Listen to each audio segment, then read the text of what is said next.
오늘의 사연 시작합니다. 안녕하세요. 저는 30대 평범한 남자입니다. 저는 그냥 평범하게 직장 생활을 하고 있는 남자예요. 요즘 아내 때문에 정말 미치겠어서 이렇게 글을 남겨봅니다.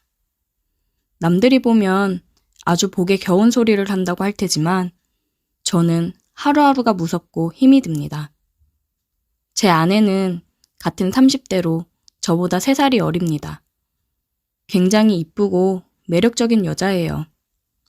연애할 때도 잠자리 하나는 정말 끝내주게 잘하긴 해서 좋긴 했는데 결혼을 하니까 퇴근하고 나면 하루 종일 붙어있게 되잖아요.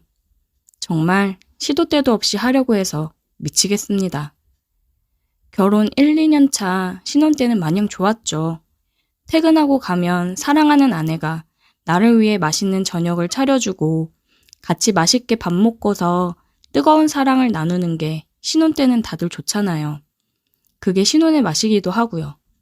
그런데 이게 3년차 되어 가니까 이게 슬슬 힘들어지더라고요.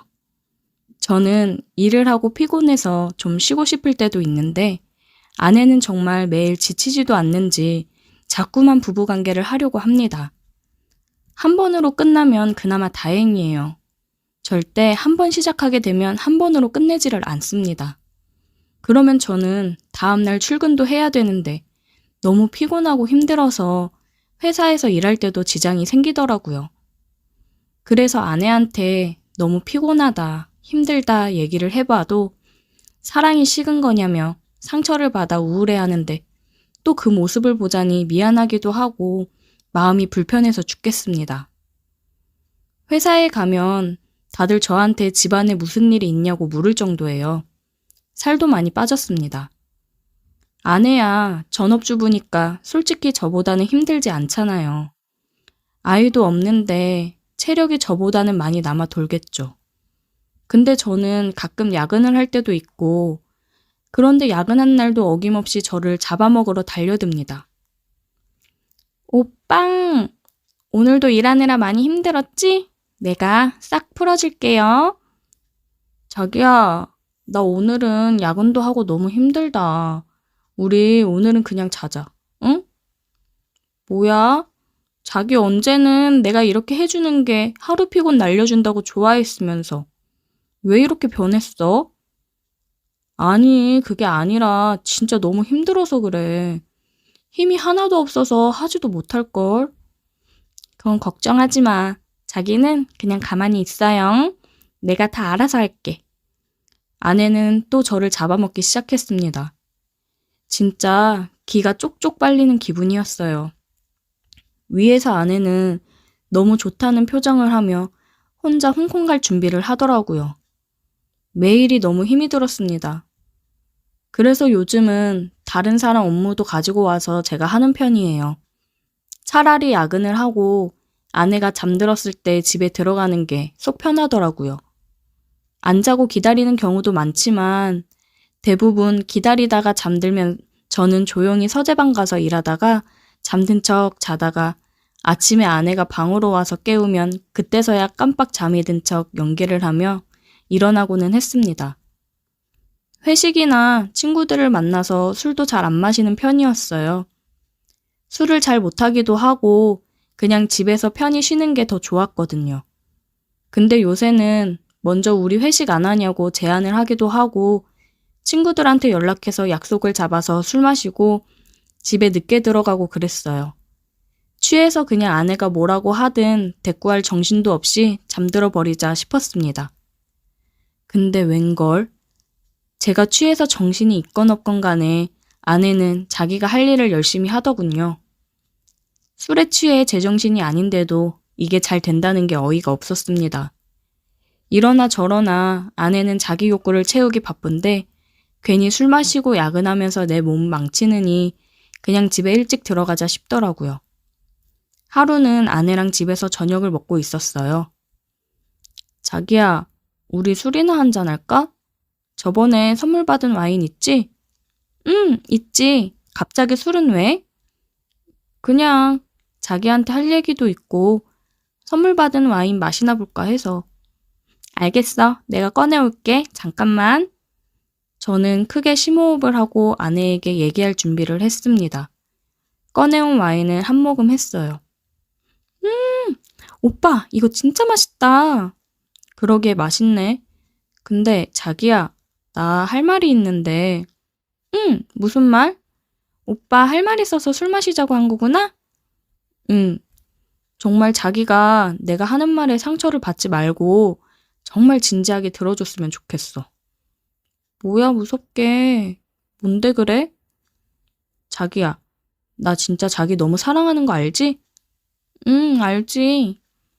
근데 자기를 정말 사랑하긴 하는데 매일 우리 사랑의 관계를 하는 게 나 너무 힘들어. 자기 나 살 진짜 많이 빠진 거 알지? 요즘 일하는 것도 힘든데 집에 와서도 쉬지도 못하고 매번 그렇게 하니까 진짜 내 몸에서 힘이 싹 빠지는 기분이야. 뭐야? 오빠는 나랑 하는 게 그냥 힘들었어? 오빠도 좋아했잖아.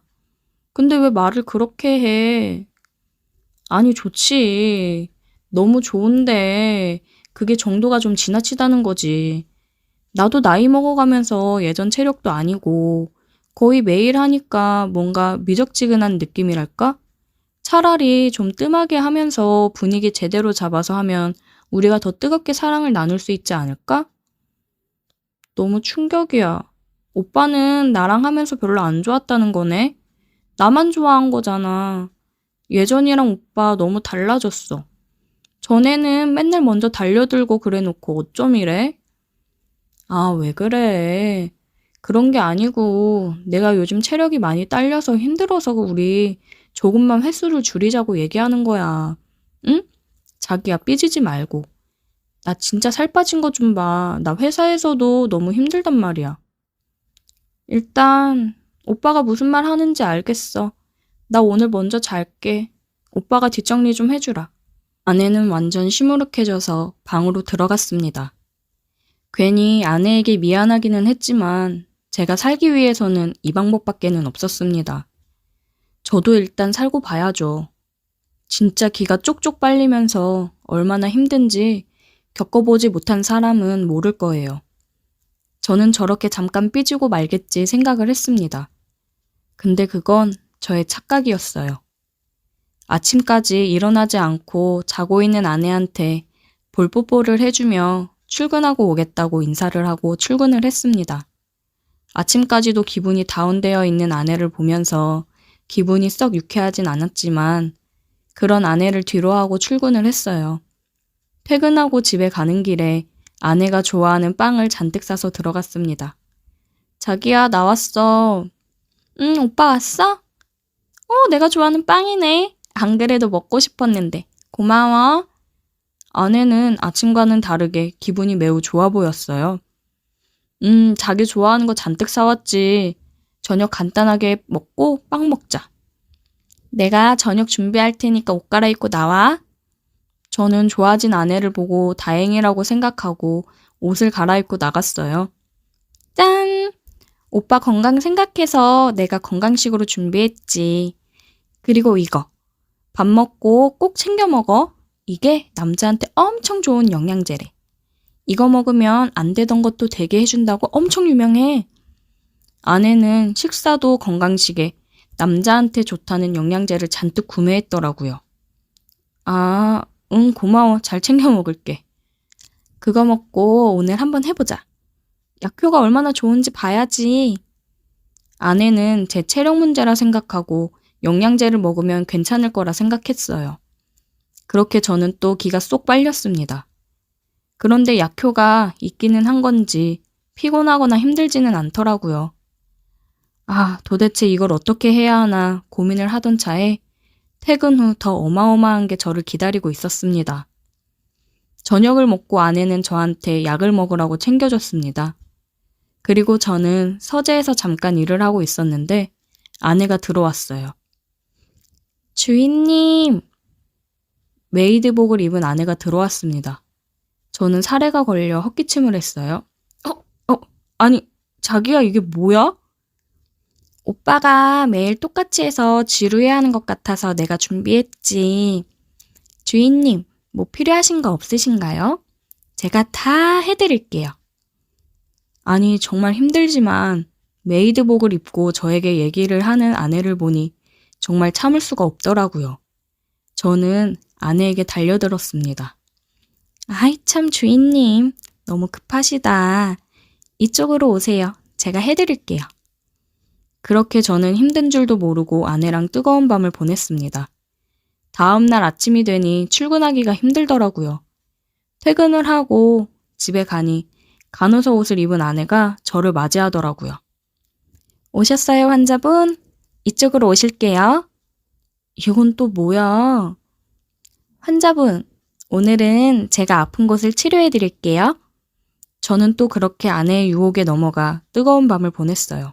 그 다음에는 스튜어디스, 또 그 다음에는 기모노, 그 다음에도 정말 이런 건 도대체 어디서 이렇게 사오는 건가 싶을 정도로 많은 복장을 준비해서 매일을 새롭게 해주더라고요. 참, 그런 아내의 모습을 보면서 정말 대단하다 싶었습니다.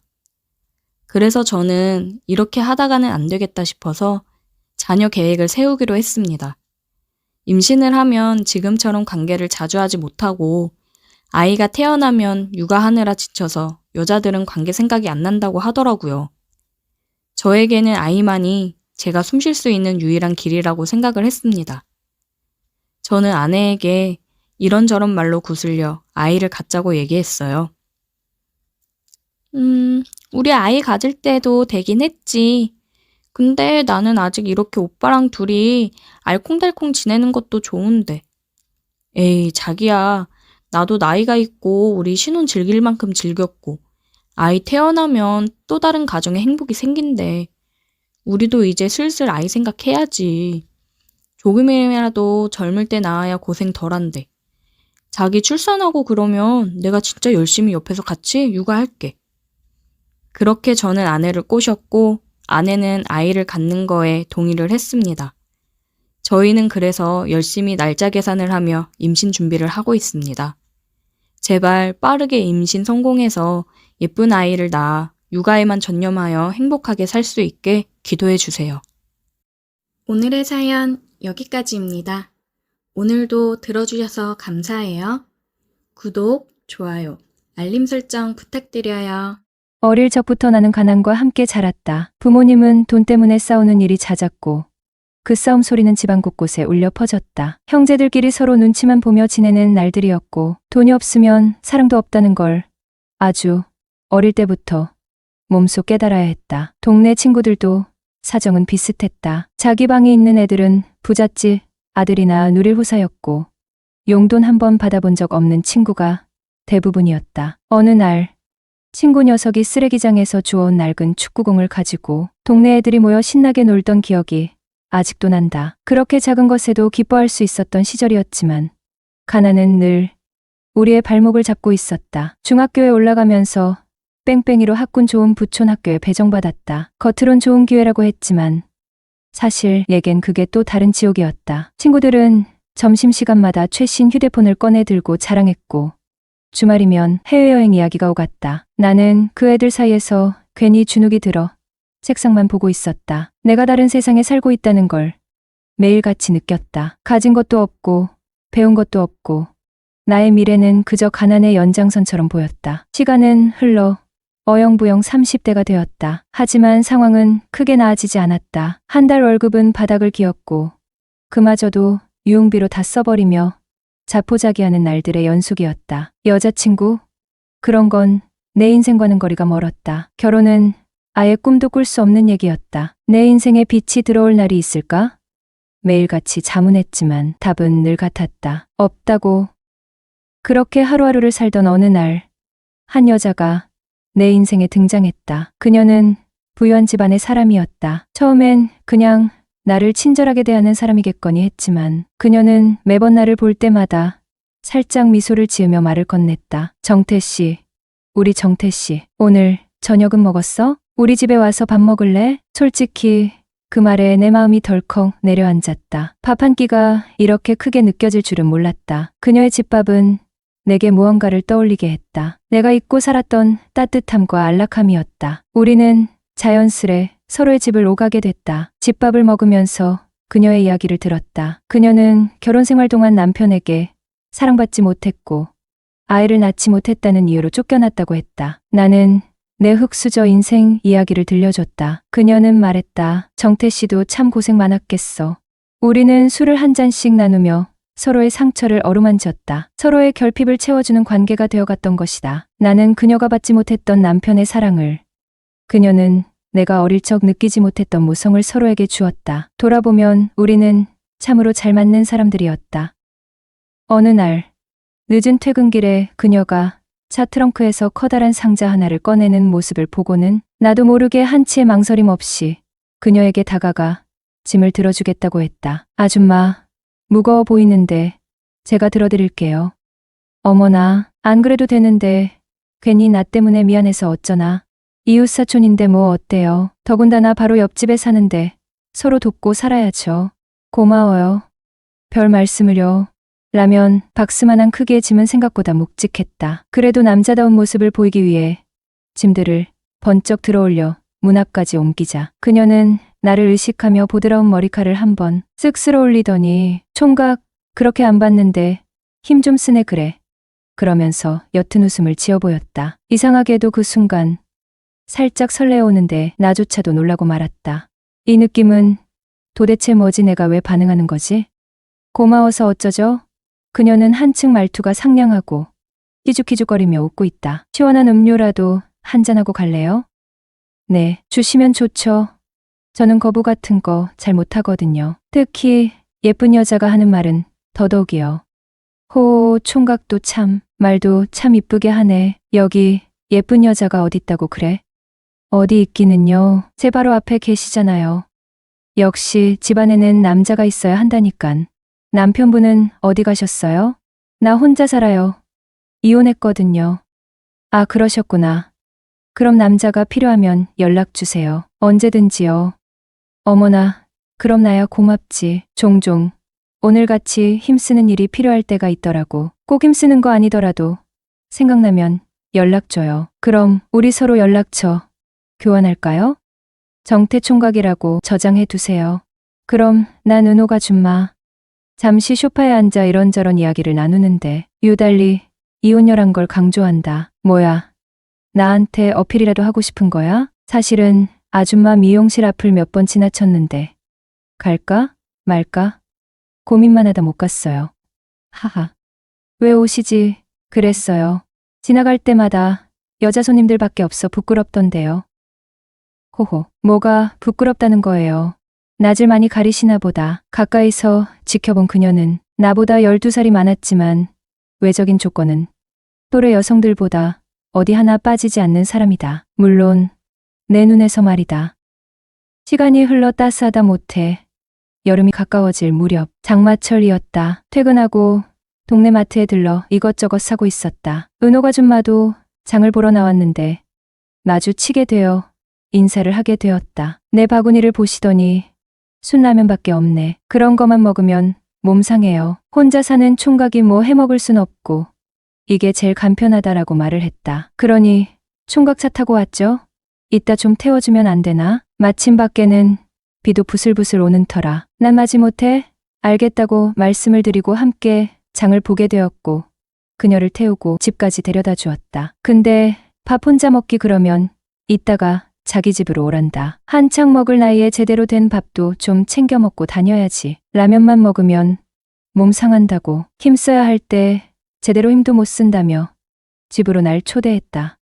집에 가서 대충 옷을 갈아입고 옆집으로 향했다. 그녀는 집은 4층 상가 건물로 1층에선 미용실을 운영하고 4층은 살림집이었다. 현관문을 두드리니 그녀가 반갑게 맞아주었다. 발목까지 오는 얇은 원피스 차림이었다. 집안에서 이제 막 끓기 시작하는 된장찌개 냄새가 풍겨왔다. 그녀가 잠시 앉아있으라고 하더니 이것저것 반찬을 내왔고 된장찌개도 들고 오고 마지막에 밥도 들고 왔다. 아줌마와 옆집 총각의 기묘한 저녁 식사가 시작되었다.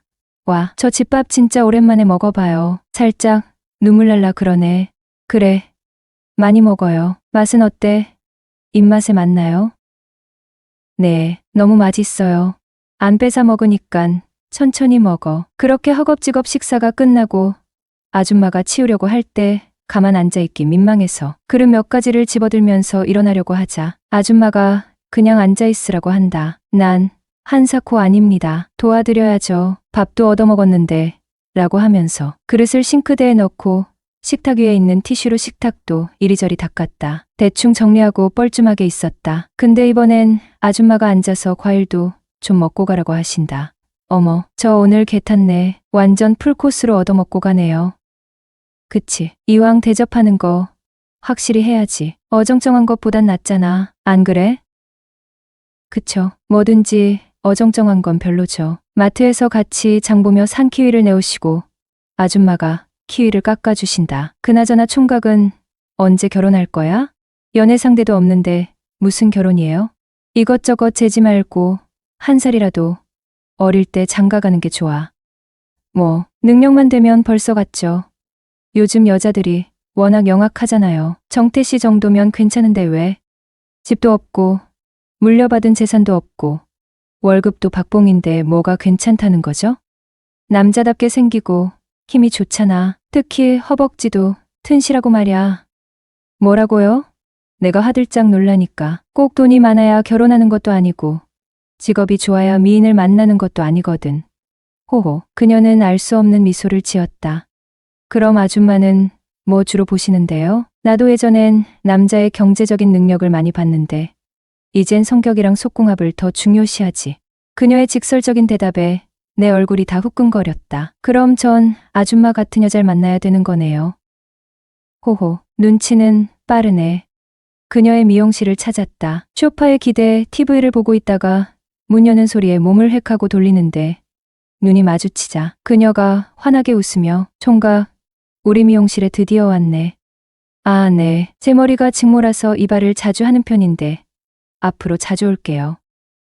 호호, 어렵게 찾아왔는데 내가 신경 많이 써야겠는걸. 자, 이리 와서 앉아요. 이후 본격적인 이발이 시작되었다. 앞머리 다듬을 때 알죠? 눈높이가 비슷해지잖아요. 그녀의 얼굴이 내 쪽으로 서서히 다가오는데 그녀의 숨소리도 다 들려오면서 순간 긴장이 되더라고요. 그래서 눈을 질끈 감았죠. 정태 총각, 혹시 긴장돼요? 아니, 얼굴이 서로 너무 가까이 있으니 부끄러워서요. 참나, 남자가 이리도 숫기가 없어 어쩌나. 그때 시간이 8시가 조금 넘었는데 저녁 식사는 하셨어요? 아직요. 미용일은 원래 밥제 때 못 챙겨 먹어요. 커트 마무리하고 머리를 감겨주는데 이발을 자주 하시나 봐요? 네, 2달에 3번 정도요. 제가 직모라 옆머리가 조금만 길어도 자꾸 붕 떠 보여서요. 밤마다 야한 생각 많이 하시나 보네. 머리가 빨리 자라는 거 보면. 아니거든요. 저 야한 생각 그런 거 안 해요. 호호, 야한 생각 안 하는 남자도 있나? 남자는 다 똑같다고 하더만. 많이 안 한다고요.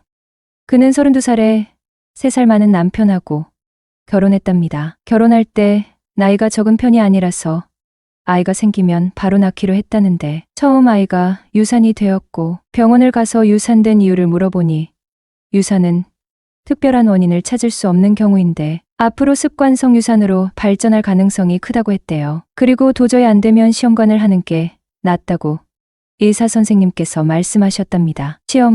시험관이라 그때 심정은 세상이 무너진 것 같았다네요. 아줌마는 어렸을 때부터 현모양처가 꿈이었는데 남들처럼 예쁜 아이 낳고 살고 싶은데 그게 자기한테는 왜 이렇게 어려운 현실인지 너무 억울하고 눈물만 흘렀답니다. 그리고 37살 때부터 시험관을 시작했는데 대속 몇 번 실패하고 유산이 반복되었고 시험관을 시작하면서부터 너무 예민하고 힘들고 기분 조절을 못해서 짜증나서 남편에게 투정 부리면 남편도 일하고 집에 들어왔는데 자기한테 왜 그러냐고 시간이 흐를수록 부부 사이는 멀어져만 갔고 하루는 남편에게 내가 계속해도 아이 못 낳으면 어떻게 할 건데 이혼할 거야?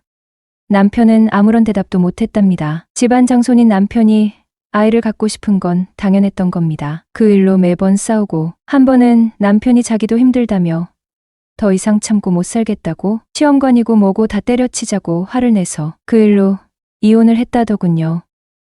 우리는 서로를 위로하다 결국 연인 사이가 되었고 만난 지 얼마 되지 않아 그녀가 임신했다는 소식을 알렸다. 솔직히 내 입장에선 너무 갑작스러운 일이었다. 어떻게 해야 할지 몰라 멍하니 있는 내게 그녀는 담담하게 말했다. 나는 이 아이를 낳고 싶어. 너무 간절히 원했던 아이라 절대 놓치고 싶지 않아. 그녀의 눈빛은 단호했다. 아이를 가지기 위해 수없이 마음고생을 했던 그녀였으니 그 결심이 얼마나 절박한 것인지 알 수 있었다. 그러면서도 초음파 사진을 보여주며 기쁨에 가득 찬 표정을 짓는 그녀를 보니 왠지 모르게 내 마음도 이상하게 따뜻해졌다. 사진 속 아이는 정말로 나를 꼭 닮아 있었기 때문이었다. 그 후의 시간은 정신없이 지나갔다. 임신한 그녀를 돌보며 처음으로 내가 누군가의 곁에 있어야 한다는 책임감을 느꼈다. 모든 것이 낯설고 무서웠지만 그녀와 함께 있으면 이상하게 안정이 됐다. 그리고 마침내 그녀가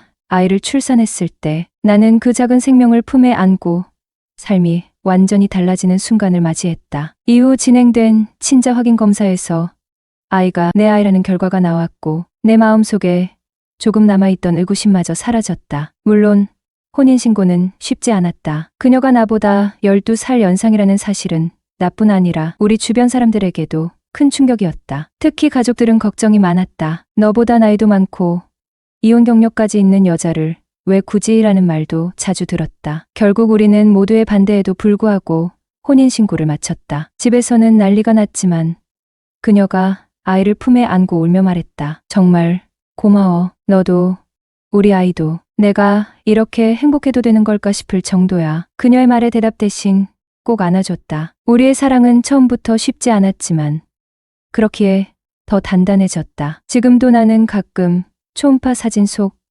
아이의 모습을 떠올린다. 그 작은 생명이 나와 그녀를 더 깊이 연결시켜 준 고리가 되었고 우리가 끝까지 손을 놓지 않을 이유가 되어 주었으니 말이다. 그래서 지금 나는 말할 수 있다. 그녀와 결혼한 건 내 삶에서 가장 잘한 선택이었다고.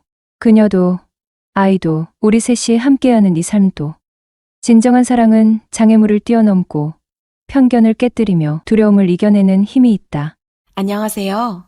우리 채널 오시기를 환영합니다. 서울에 살고 있는 40대 여성이에요. 저는 가난한 집에서 태어난 장녀예요. 가정 형편이 어려워서 대학은 못 갔고 대신 어묵 공장에 들어가 몇 년간 격리 일을 하며 돈을 벌어야 했죠. 하지만 돈은 모이지 않았어요. 제게는 딸린 식구들이 있었거든요. 아빠가 일찍 돌아가신 탓에 동생들을 부양하는 건 제 몫이었어요. 아빠는 남분꾼에 알코올 중독자였어요. 그래서 솔직히 그립지는 않아요. 어머니는 능력이 없으셔서 제게 많이 기대셨고 둘째 동생이 사회생활을 시작하기 전까지 집안의 경제적 책임은 거의 제가 졌다고 보시면 돼요. 그래도 둘째 동생은 식구들 중에 제일 공부머리가 있어서 대학에 붙었어요. 그래서 제가 동생 학비를 4년 내내 보내주었죠. 물론 동생도 틈틈이 알바를 해서 지 생활비는 벌었고요. 저는 20대가 돼서도 우동 한 그릇을 마음대로 사먹지 못했어요. 늘 빠듯했으니까요. 그러니 주변 친구들처럼 외모를 가꾸고 꾸미는 건 생각도 할 수 없었죠. 다행히 동생들이 일찍 철이 들어서 사회생활을 하면서부터는 제 부담이 많이 사라졌어요. 그때 제 나이가 27살이었어요. 고기도 먹어본 놈이 먹는다고 하죠. 막상 제가 번 돈을 나를 위해 쓸 수 있게 되고 나니 도통 어디에 써야 할지를 모르겠더라고요. 그러다 처음으로 파마를 하고 싶다는 생각을 하게 됐어요.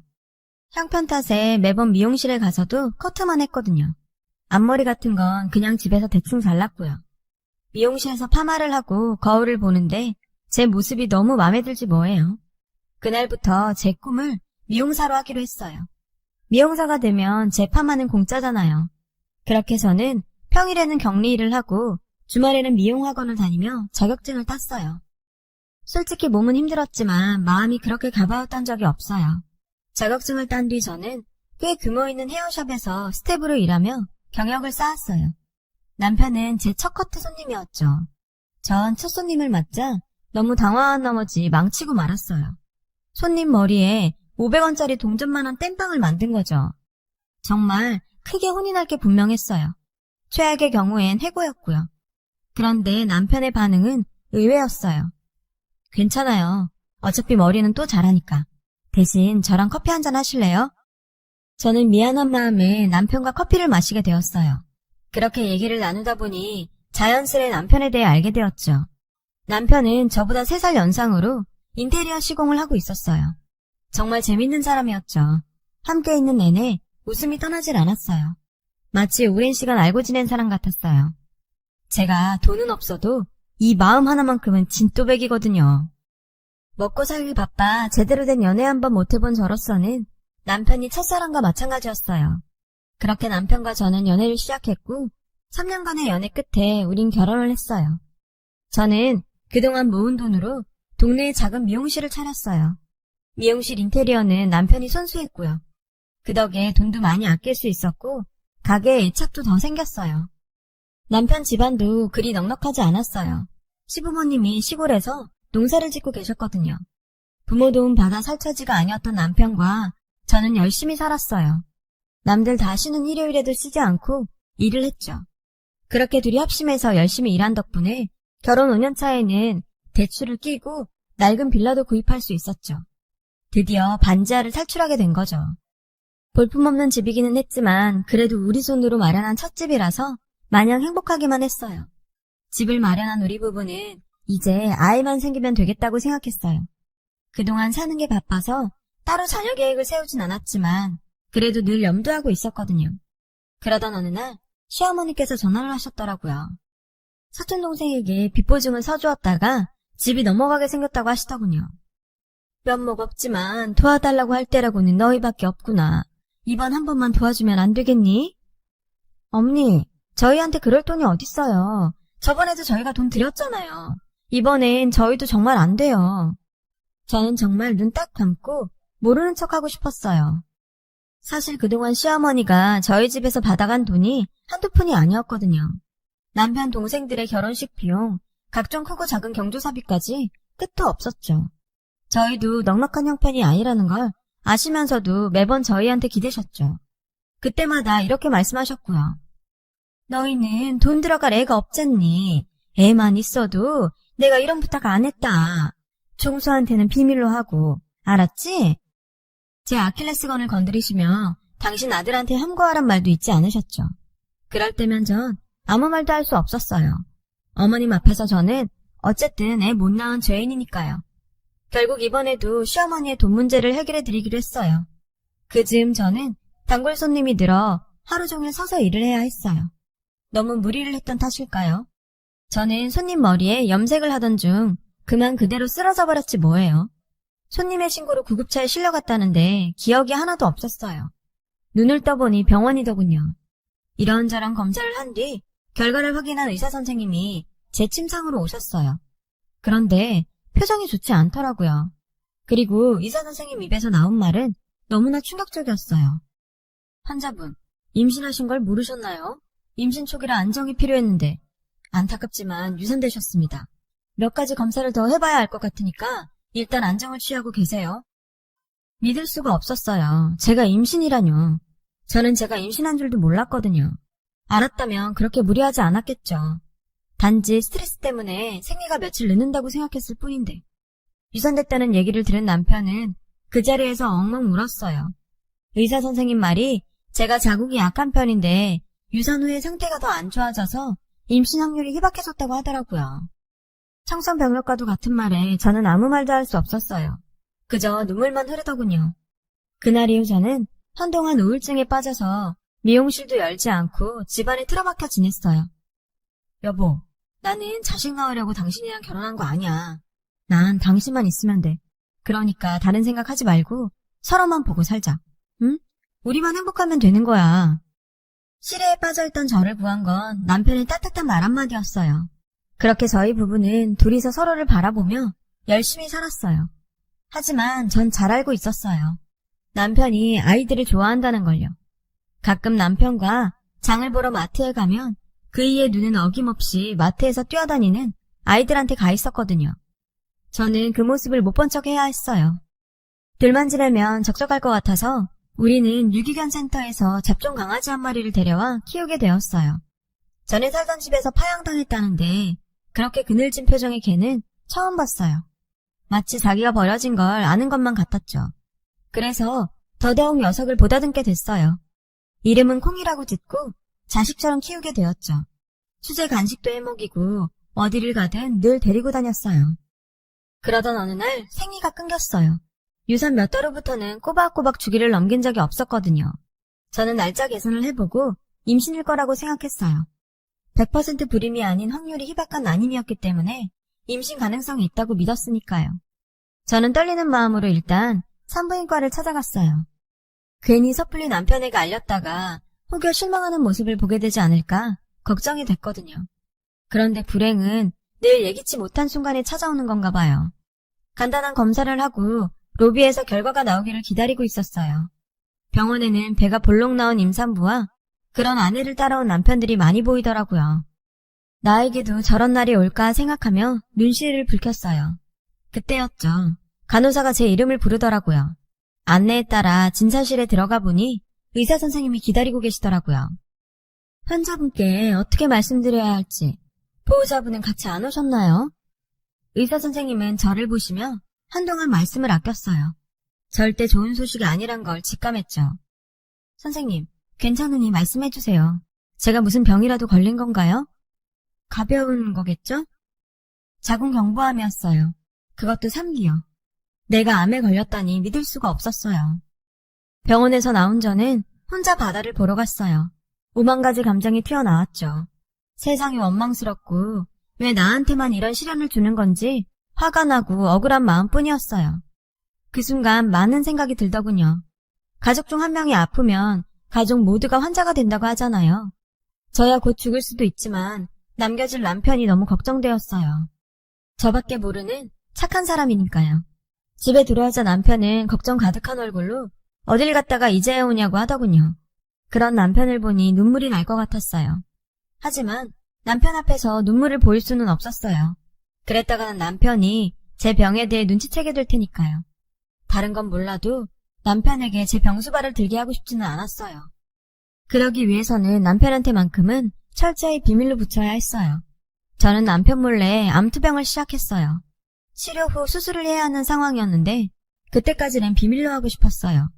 치료를 위해 병원에 갈 때마다 의사와 간호사는 제게 매번 보호자 없이 혼자 왔냐고 물었어요. 그럴 때마다 저는 가족이 없다고 했고요. 그렇게 3개월 정도 지났을까요? 제가 남편과 밥을 먹다가 식탁에서 그만 코피를 흘리고 쓰러졌지 뭐예요. 저를 데리고 병원에 갔던 남편은 결국 제 병을 알게 되었어요. 남편은 정말 불같이 화를 냈어요. 남편이 그렇게 화가 난 건 처음 봤어요. 왜 지금까지 나한테 말 안 했어? 당신은 나를 뭐라고 생각하는 거야? 그동안 왜 나한테 말도 안 하고 속였던 거냐고. 당신이 이렇게 아픈데. 남편은 저를 끌어안고 울었어요. 그날 밤 저는 남편한테 모든 걸 다 사실대로 말했어요. 당신한테 해준 것도 없는데 아픈 마누라 병수발까지 시키기 싫었다고요. 이혼해 줄 테니 좋은 사람 만나서 새 출발하고 살라고 말이죠. 그냥 내 뜻대로 해줘요. 그게 내 마지막 소원이에요. 마지막? 그런 재수없는 소리 하지 마. 남편은 제게 크게 화를 냈어요. 그리고는 무슨 수를 써서라도 저를 살려내겠다고 하더군요. 그러니 마음 단단히 먹고 치료에만 전념하라고요. 저는 수술을 위해 병원에 입원했어요. 그런데 꼬박꼬박 병원에 오던 남편이 언제부턴가 병원을 찾아오는 횟수가 현저히 줄기 시작하더라고요. 하지만 우리 채널 오시기를 환영합니다. 당신이 생각하는 그런 거 아니야. 당신은 병원에서 치료받을 생각이나 하지. 왜 거기까지 따라온 거야? 그러다 또 쓰러지면 어쩌려고. 남편은 되려 화를 내곤 뛰쳐나갔어요. 그 후로 남편은 한동안 병원에 찾아오지 않았어요. 서운하긴 했지만 이렇게라도 정리하는 게 맞다고 생각했어요. 며칠 뒤 웬 남자한테 전화가 왔어요. 남편과 통화하고 싶다고 하더군요. 누구길래 제 남편을 찾느냐고 물었더니 자신은 타일 시공업자라고 하더라고요. 남편 의뢰로 공사를 맡았는데 연락이 안 된다고 하더라고요. 연락망에 있던 제 번호로 연락한 거고요. 의아했어요. 이런 와중에 공사라니요. 남편은 공사장에서 무릎을 크게 다친 후로 공사장에는 나가지 않았거든요. 아직도 비만 오면 앓는 소리를 하는 사람이 말이에요. 저는 타일 시공업자에게 남편에게는 말하지 말라고 하고 남편이 공사한다는 곳 주소를 알아냈어요. 주소를 보니 지난번 남편이 등산을 하던 그 동네더라고요. 순간 그날 보았던 여자가 떠올랐어요. 그 여자 집이 그 근처인 모양이었어요. 벌써 그 여자 집에 살림까지 차린 것 같더라고요. 이럴 바에는 차라리 산자대면을 하는 게 나을 것 같았어요. 그래서 병원을 나와 곧장 택시를 타고 그 주소로 찾아갔어요. 하필 무슨 집이 산 중턱에 있더라고요. 택시 기사님이 슬슬 짜증을 내더라고요. 이런 산골짜기에 뭐가 있다고 가세요? 날씨도 험한 게 비가 쏟아질 것 같구만. 택시에서 내려 하늘을 보니 정말 비가 후두둑 쏟아질 것처럼 먹구름이 가득했어요. 마치 제 인생처럼 말이죠. 그리고 눈앞에 조그만 흙집이 보였어요. 남편과 그 여자는 보이지 않더라고요. 그때였어요. 어디선가 까르르 웃는 여자 웃음소리가 들렸어요. 저는 소리가 들리는 쪽으로 걸어갔어요. 아이, 장난치지 마. 옷에 다 묻잖아. 마음의 준비는 했다지만 막상 여자의 웃음소리를 듣고 보니 기분이 좀 그랬어요. 뒷곁으로 가보니 작업복을 입은 남편이 벽돌을 옮기고 있었어요. 그 옆에는 그때 봤던 그 여자가 있었고요. 그런데 그게 다가 아니었어요. 여자 옆에 처음 보는 남자가 여자한테 흑장난을 치고 있었죠. 제 남편은 아랑곳 않고 땀을 뻘뻘 흘리며 일을 하고 있더라고요. 이게 무슨 상황인가 싶었어요. 그 순간 거기에 있던 세 사람이 저를 발견하고는 다가왔어요. 때마침 비가 후두둑 쏟아지더라고요. 여보, 당신이 여긴 어떻게 왔어? 남편은 절 발견하고는 들고 있던 벽돌을 떨어뜨렸어요.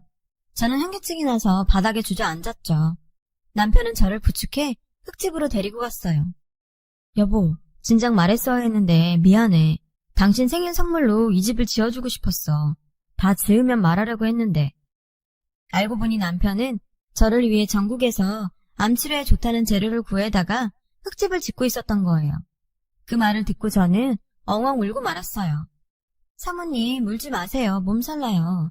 이러실까봐 남편분께서 사모님께 비밀로 하신 거예요. 남편의 애인이라고 착각했던 여자가 제 손을 잡고 위로해 주었어요. 자신도 수년 전에 암으로 병원 신세를 졌고 지금은 완치됐다고 하더라고요. 옆에 있던 남자는 그녀의 남편이었고요. 이분들은 내 처지를 딱하게 여기시고 흙집 짓는 걸 도와주셨어. 여기 사모님께서 흙집에서 요양하시고 싹 나으셨대. 그러니까 당신도 이 집에서 요양도 하고 평생 나랑 같이 살아야지. 흑투성이가 된 남편은 눈물을 글썽이며 제게 말했어요. 남편의 이런 마음도 모르고 외도를 의심했던 제가 너무 한심하더라고요. 그날 저는 남편 품에서 한참을 울었어요. 여보, 내가 너무 이기적인 여자였어. 당신 말대로 앞으로 항암 치료도 열심히 받고 힘내서 꿋꿋하게 이겨낼게. 앞으로 다른 여자 만나라고만 하지 마. 내 인생의 여자는 당신뿐이니까. 때마침 창밖을 보니 우박처럼 내리던 비가 그쳐있더라고요. 맑게 갠 하늘을 보니 마치 제가 겪었던 고된 마음들이 사라지는 것 같았어요. 왠지 모를 희망이 생기더라고요. 현재 저는 남편이 저를 위해 지어준 흙집에서 남편과 반려견 콩이와 함께 알콩달콩하게 살고 있어요. 다행히 항암치료제가 제게 잘 맞아서 거의 완치가 되었거든요. 그래도 병원에 주기적으로 다니며 검사도 잘 받고 있어요. 암은 재발률이 높은 병이라서 한시도 방심할 수가 없거든요. 그래도 꼭 이겨낼 거예요. 저에겐 나만 바로 보는 일편단심 남편이 있으니까요. 저희 남편은 예전보다 더 심한 사랑꾼이 되었어요. 그런 남편한테 물이 들었는지 저도 이젠 감정을 숨기지 않고 표현하고 있고요. 병원에서 암 진단을 받을 때만 해도 제 인생이 이렇게 끝나는 줄 알았는데 절망 끝에 만난 남편의 사랑 덕분에 요즘은 하루하루를 기적처럼 느끼며 살아요. 그리고 그 기적은 앞으로도 계속될 거라고 믿고 있어요. 여러분의 삶이 기적이에요. 항상 희망찬 하루를 사시길 바랍니다. 지금까지 제 사연을 들어주셔서 감사드려요. 여러분, 사연 댓글에 응원과 현명한 조언 부탁드려요. 좋아요와 구독은 저에게 큰 힘이 됩니다. 오늘도 좋은 일 가득하세요. 한해 불륜으로 이혼합니다. 목에 키스마크 잘 가려? 베란다에서 7살 연하놈과 아내가 하는 말을 듣고 다 뒤집어 엎었습니다. 마음은 심란하고 정신은 어디 가출한 듯이 하루하루를 살고 있습니다. 털어놓을 곳이 많지 않아 여기 끄적입니다. 저는 진해에 사는 31살입니다. 와이프와 동갑이고요. 결혼하게 된 건 연애한 지 6개월 정도 넘어갈 때 지금 아이를 임신하여 28살이라면 책임을 져야겠다 생각해서 결혼하게 되었습니다. 결혼 3년 차에 저에게 이런 일이 일어나 많이 혼란스럽고 힘들었습니다. 와이프는 아이를 가진 후 육아휴직을 하며 집에서 생활하였고 아이 낳고 살이 쪄서 운동하고 싶다고 해서 헬스 개인 PT도 150만 원짜리 결제도 해주면서 제 나름대로 아내를 잘 챙겼다고 생각합니다. 와이프는 육아휴직을 마치고 복직한 뒤 자주 회식이라며 외출을 하였고 오랜만에 육아를 벗어나 일하는 아내가 늦게 들어와도 그러려니 이해를 하려고 했습니다. 제가 너무 이해를 해준 탓일까요? 술을 먹고 새벽 4시 넘어 귀가하는 시간이 점점 늘어가기 시작했고 의심을 하였지만 저희에게는 눈에 넣어도 안 아픈 2돌도 안 된 아기가 있는데 그런 짓을 할까 생각하였습니다. 올해 3월 아이가 2돌이 되기 며칠 전 저는 보고 싶지도 생각하기도 싫은 장면을 보았습니다. 빌라 2층 베란다에 있는데 어떤 남자와 와이프가 함께 빌라 입구로 오더니 남자가 제 와이프에게 목에 키스마크 잘 가려라 말을 하는 걸 들었습니다. 그 소리를 들은 저는 격분해서 베란다 위에서 뭐냐고 따지니 남자 놈은 택시를 타고 도망가듯 갔고 와이프는 집으로 올라오더니 회사 동생에게 무슨 짓이냐고 적반하장으로 나오는 겁니다. 아내는 술도 안 먹었다고 하는데 술 냄새가 났고 그 상태로 아기가 자고 있는 곳으로 가려고 해 저는 그 더러운 몸으로 어딜 가냐고 화를 냈습니다. 그러고는 화장실에 들어가서 안 나오길래 장모님께 먼저 전화를 걸었고 팔은 안으로 굽는다고 장모님은 그럴 애가 아니다라고만 하셨습니다. 제가 장모님께 전화하는 걸 들었는지 와이프는 밖으로 나와 장모님 전화 받고는 나도 숨 좀 쉬고 살자고 하는 겁니다. 솔직히 와이프는 대기업 주간 야간하는 회사에 일을 했고 저는 야간이 없는 병원 일을 해서 칼퇴가 가능해 애를 돌보는 건 제 몫이었습니다. 저는 5시 반 퇴근이라 어린이집에서 애를 데려오는 것도 제가 했고 집에 데려와 애를 씻기는 것도 밥을 먹이는 것, 재우는 것 또한 제가 다 했습니다. 힘들지 않았다면 거짓말이었겠지만 애를 제대로 돌보지 않는 아내에게 이교대 하니까 힘들겠지 하면서 제가 다 했습니다. 와이프는 간혹 저와 함께 쉬는 날이면 2살인 애한테 계속 TV를 보여주며 혼자 놀게 두었고 와이프는 핸드폰만 만지작 거리는 게 일쑤였습니다. 그래도 애 엄만데 하시는 분 있으신데 잘 보십시오. 이 여자가 어땠는지. 이 여자는 모종이라고는 찾아볼 수가 없었습니다. 저랑 있을 때는 물론이고 내 친구들이 놀러 왔을 때도 같이 본 장면도 있죠. 애가 엄마가 봐주지 않는다고 스스로 토를 하고 했습니다. 심지어 막 걷고 뛰기 시작할 때 거실에서 뛰며 잘 놀고 있는 애를 주위에 장난감이 많이 널브러져 있는 상황임에도 애 다리를 걸어 넘어지기도 하였습니다. 큰일 날 뻔했습니다. 애가 침대에서 떨어져 피가 나도 뭐 이 정도면 괜찮아 하면서 그냥 TV 보러 가더군요. 참나 이게 애 엄마라는 사람이 할 짓인지 친구들도 혀를 차더군요. 술 먹고 들어온 후 저와 말다툼 후 와이프는 집을 나가서 그날 집에 들어오지 않았고 나중에 알고 보니 회사 근처 모텔에 갔더군요. 다음날 아침에 얼마 전에 사줬던 와이프 티볼리차 블랙박스를 보니 가관이더군요. 키스 소리, 신음소리 등 2-3시간 찍혀있고 그 여자 제왕절개한 상처 보고 남자가 자기가 머리가 커서 자기 엄마도 제왕절개 했다는 얘기도 있더군요. 그래서 처가에 제가 본 블랙박스 내용을 다 말하고 장모님은 그제서야 용서해 달라고 했지만 저는 용서할 자신이 없었습니다. 나중에 그 여자한테 전화 오더니 어떻게 할 건데? 라더군요. 그 전부터 저한테 바람 피면 이혼이다 라고 말한 여자라 이혼이다. 네가 한 짓은 간통이다. 뭐가 그리 떳떳하게 말하냐? 라고 했더니 간통죄 없어졌다고 뻔뻔하게 말하더군요. 그래서 저는 더 이상 이 여자와 살면 안 되겠다는 생각에 애기 데리고 나와 현재 본가로 들어와서 살고 있습니다. 이혼 준비하면서 와이프에 대해 이리저리 알아보니 대단하더군요. 과거는 나중에 그 여자 친구를 통해 알게 되었는데 전 직장에서 양다리 걸치고 그중 한 명한테 몇백 빌린 뒤 양다리 걸친 거 들켜서 퇴사 후 잠수 타고 3금융 손대서 추심 들어올 뻔한 적도 있고 결혼 전에 알았다면 얼마나 좋았을까요? 작년에 군대 전역한 젊은 놈은 뭐가 좋다고 유부녀랑 놀아났는지 참 어이가 없습니다. 아이 영유아 건강검진, 예방접종을 예약한 날도 그 놈과 술 먹는다고 가지 않았습니다. 아이 태아보험료도 1년 내고 그 다음 아예 넣지를 않아 실효되었더군요. 저는 잘 넣고 있는 줄만 알았습니다.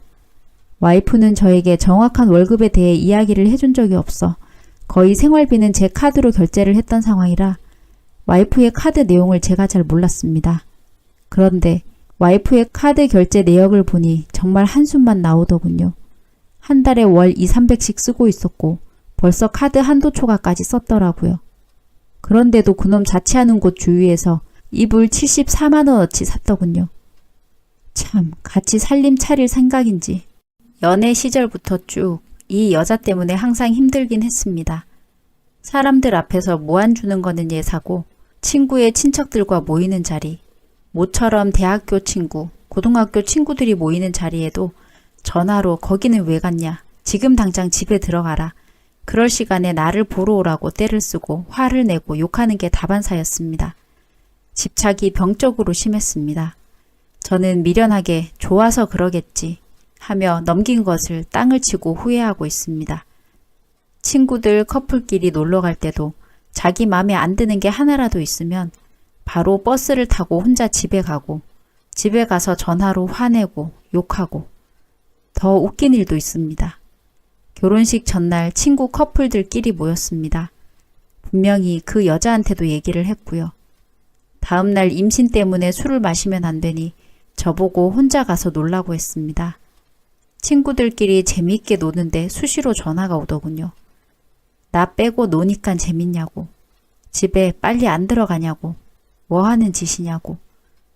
옆에서 통화를 듣고 있던 저도 친구들도 다 황당했습니다. 분명히 얘기를 했고 허락을 했으니까요. 여러분이 생각하시는 대로 또 싸웠습니다.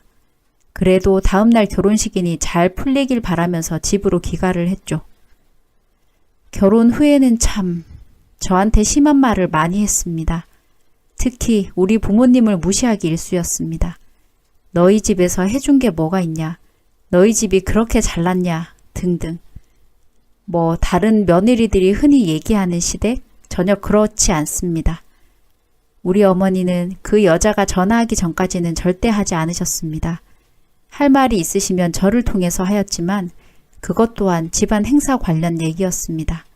결혼식 전 직장이 서울이라 청첩장 돌리러 갔을 때 서울까지 가서 뭐가 마음에 안 드는지 혼자 화를 내며 버스 타고 갈 거라고 터미널까지 가더군요. 그것도 우리 어머니와 누나가 가서 옷 사주고 먹을 거 사주고 어르고 달래서 같이 있었고요. 아내의 불륜 이후 제가 많이 힘들어하니 친구가 계속 붙어 있었습니다.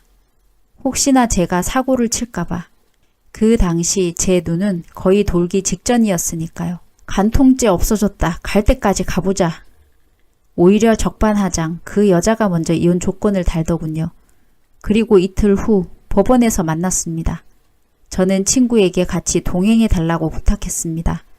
처음에는 저 혼자 법원에 들어갔다가 그 여자가 하는 모양을 보니 도저히 제가 무슨 짓을 저지를지 저도 제가 무서워서 주차장에서 기다리고 있는 친구한테 전화해서 같이 있어 달라고 했습니다. 친구는 무슨 일이지 싶었는지 의아했으나 보고는 다 이해한다는 표정이더군요. 이 여자 정말 대단합니다. 껌을 짝짝 씹으면서 본인이 먼저 조건을 제시했으면서 이제 와서 말을 다 바꾸더군요. 법원에서 어디선가 상담을 받고 온 듯 했습니다. 어찌 그리 뻔뻔하던지 심지어 법원에서 짜증까지 냈습니다. 오히려 저는 차분해졌으나 제 친구가 눈이 돌았었죠. 완전 제가 오히려 친구를 말렸습니다. 그 여자 빚 때문에 협의 이혼을 했습니다.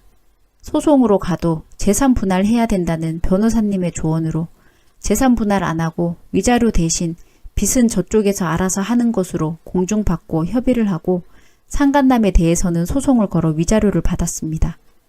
더 복수하고 싶은데 명예훼손이니 뭐니 피해자를 위한 법은 없더라고요.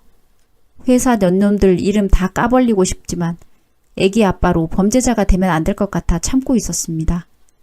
왜 가해자들은 저렇게 웃으면서 지내는데 피해자인 제가 이렇게 힘들어야 하는지.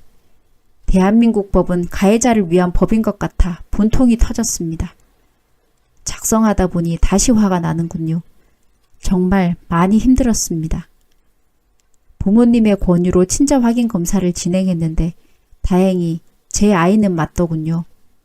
아이는 엄마의 정을 받고 자라지 않아 다행인지 엄마를 찾지 않고 잘 지내고 있고 본가에서 지내니 부모님이 아이를 이뻐하고 잘 돌봐주셔서 한결 안정된 생활을 하고 있던 중 그 여자한테서 전화가 왔습니다. 저는 그 여자의 전화번호만 봐도 화가 치밀어 올랐습니다. 회사에서 일하던 중이라 제 감정 조절을 못할 것 같아 전화는 받지 않고 나중에 필요하면 또 전화 오겠지 하고 넘겼습니다. 일을 하면서 머리로는 잊어버리려고 하고 무슨 일인지 계속 궁금했지만 그 여자 목소리는 다시 듣고 싶지 않아 퇴근할 때 예전 그 여자의 과거를 말해주었던 그 여자의 친구에게 연락을 해보았습니다. 그 친구에게서 뜻밖의 소식을 들었습니다. 7살 연하놈과 같이 둘이 잘 살고 있다고 생각하면 자다가도 화가 나 벌떡 일어났는데 이젠 2다리 쭉 뻗고 잘 수 있을 만한 소식이었습니다. 역시나 사람은 변하지 않는지 그 여자는 옛날 버릇 못 버리고 사내에서 7살 연하남 말고도 또 다른 유부남을 만나 즐기고 있었다고 합니다. 저와 이혼을 한 후에는 7살 연하남 집에 들어가서 같이 동거를 했는데 같이 살아보니 그 연하남도 별로 성에 차지 않았는지 빚이 있으니 경제적으로 힘들었는지 또다시 다른 동료 남직원과 바람을 피웠고 그것도 적당히 못하고 과했는지 회사 사람들이 눈치챘고 당연히 7살 연하놈 귀에도 들어간 모양입니다. 무슨 대단한 사랑이라고 지놈은 영원할 줄 알았던지 7살 연하놈이 그 얘기를 듣자마자 눈이 뒤집혀 그 유부남 일하는 부서에 찾아가 주먹을 휘둘렀고 말리는 그 여자에게도 똑같이 주먹질을 해서 회사에서는 그 일을 모를 수가 없을 정도로 일이 커졌고 결국에는 셋 다 회사에서 잘렸다고 합니다. 그 여자가 그런 일이 있고 나서 나한테 전화한 거라면 아마도 회사를 잘리고 돈이 궁하니 나한테 전화를 했겠지 싶었습니다. 며칠 간격으로 전화가 계속 오길래 그런 짓을 하고도 뻔뻔하게 돈 빌리려나 싶어 욕도 해주고 망한 꼴 좋다며 놀려도 주고 싶은 마음에 전화를 받았습니다. 여보세요? 여보, 나야. 잘 지내지? 여보? 우리 진이 잘 있지?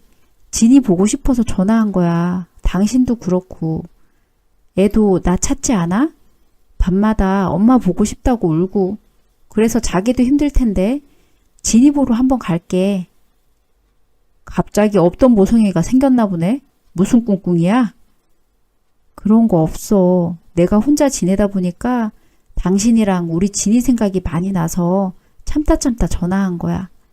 이혼은 했지만 그래도 내가 엄마잖아. 지금은 이렇게 떨어져 있지만 나중에 다시 합칠 수도 있는 거고. 우와, 정말 대단한 여자입니다. 그제야 무슨 꿍꿍이인지 알겠더군요. 다른 데서 개털대니 본전 생각이 났나 봅니다.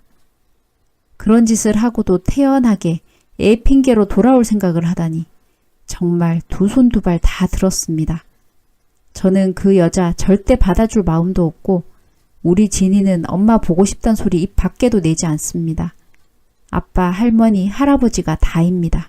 어떻게 해야 이 여자한테 당한 걸 갚아주지 했는데 그럴 필요도 없게 되었네요. 역시 사람은 자기가 행한 대로 돌아오나 봅니다. 저는 이제 나빴던 기억은 모두 버리고 앞으로 우리 진이와 행복하게 살 궁리만 해야겠습니다. 그래도 마지막 선물로 혼자 김칫국 마시는 여자 어떻게 한 방 먹일지 생각 중입니다. 인생 선배님들의 현명한 조언 부탁드립니다.